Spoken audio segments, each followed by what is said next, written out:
Hey everybody, we're going to be talking about lasers today. Pew, pew, pew, pew. No, not those lasers.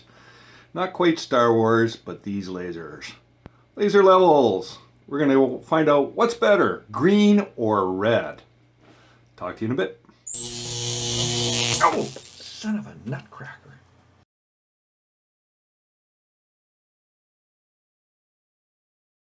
Okay, let's first of all take a look at these laser levels on the bench. They're both the Chinese ones. You can get them off of Amazon. They're not a Bosch or a DeWalt, but they have a lot of similar features to those devices. This guy's a red laser and this guy's a green laser. They both have actual quite different features. This green laser here costs lots more money. It projects 360 degrees, 3 planes. So it'll be a 360 degree line all the way around, 3 planes. It will have little breaks in the line because of these little posts get in the road a bit. But that's an important thing to point out. So that's 360 degrees in 3 planes. This little TacLife laser, and this guy's pretty cheap nowadays. I think it's probably $40.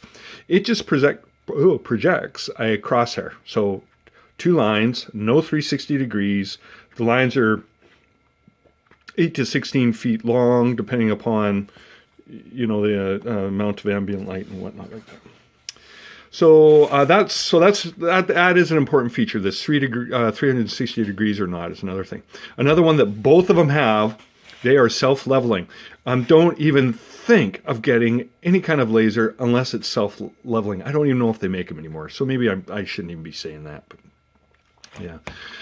So that's very important. Both of these lasers actually have the same laser output, which is just less than 1 milliwatt. And that's right from the manufacturer. So both of them have the same power, but between green and red, there is a difference, and a big difference. And we'll take them out into the field now and take a look what that difference is. Okay, I'm outside in the worst possible conditions for using one of these laser levels. The worst possible condition, bright sunlight. You need a really strong laser to be able to show up in bright sunlight. Here I've got these sitting on a table that is only a few feet away from the wall that I'm projecting them on. And you know what? You can kind of see the green showing up, and if you look really closely, the red is starting to show up a little bit. And you can see quite the difference. And that's only a few feet away. Now if I move these things, and so that green light is absolutely usable. There's no doubt about it. The red is usable for sure. It's 3 feet away though. Let's move them to a more reasonable distance for doing, let's say, building a deck or something like that, and see what happens. Okay, now I really didn't move them back very far. So I might be 10 feet away from the wall here. And if you look very closely, you can see the green laser here. Still, it's usable. The red, there's the cross from the red right there. I don't even think you can see it on the camera. You might be able to. It's usable, very hard. Now look what happens when I move over into the sunlight though. You can't see either. Like the green line just fades right off to nothingness, and the red line fades off to nothingness. So these laser levels, they really have a hard time in direct sunlight. But I'm going to show you some tricks that you'll be able to do to help improve them. The first trick is these laser levels sometimes come with a target.